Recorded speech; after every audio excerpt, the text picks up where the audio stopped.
Assalamualaikum warahmatullahi wabarakatuh. Selamat malam untuk semua. Nama saya Billy Andika, Prodi Budidaya Perkebunan, NPM 2290305. Saya menjelaskan tentang campuran. Campuran adalah terbentuk dari dua atau lebih zat yang masih mempunyai sifat asalnya. Ketika gula dicampurkan dengan air, akan terbentuk larutan gula atau campuran gula dan air. Campuran ini masih mempunyai sifat gula, yaitu manis, dan sifat air. Tingkat kemanisan campuran gula dan air ini bermacam-macam tergantung dari jumlah gula yang ditambahkan ke dalam air. Senyawa mempunyai komposisi yang tetap, sedangkan campuran tidak memiliki komposisi yang tetap. Campuran dapat berupa larutan, suspensi, atau koloid. A. Larutan. Larutan adalah campuran homogen.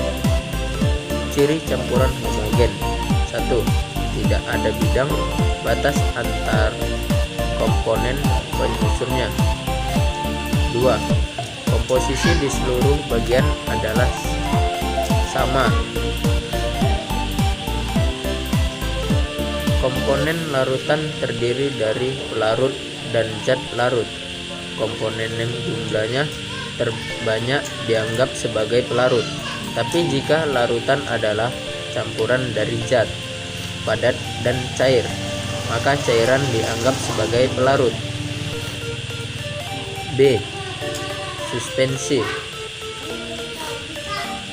Suspensi adalah campuran kasar dan tampak heterogen. Batas antara komponen dapat dibedakan tanpa perlu menggunakan mikroskop. Suspensi tampak keruh dan zat yang tersuspensi lambat laun terpisah karena gravitas. Contoh, campuran kapur dan air. C. Koloid. Koloid adalah campuran yang keadaannya terletak antara larutan dan suspensi. Secara mikroskop, koloid tampak zat yang tersuspensi lambat laun terpisah karena gravitas. Contoh, campuran kapur dan air. C. Koloid. Koloid adalah campuran yang keadaannya terletak antara larutan dan suspensi. Secara mikroskop, koloid tampak homogen, tetapi jika diamati dengan mikroskop ultra akan tampak heterogen. Contoh, santan, air susu, dan cat.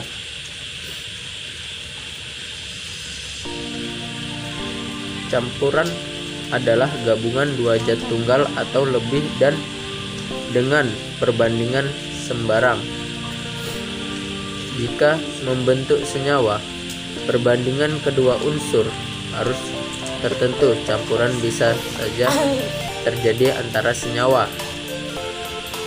Campuran dapat dibagi dua, yaitu campuran homogen, yaitu penggabungan dua zat tunggal atau lebih yang semua partikelnya merata sehingga membentuk satu fase. Satu fase adalah zat yang sifat dan komposisinya sama. Contoh, air gula.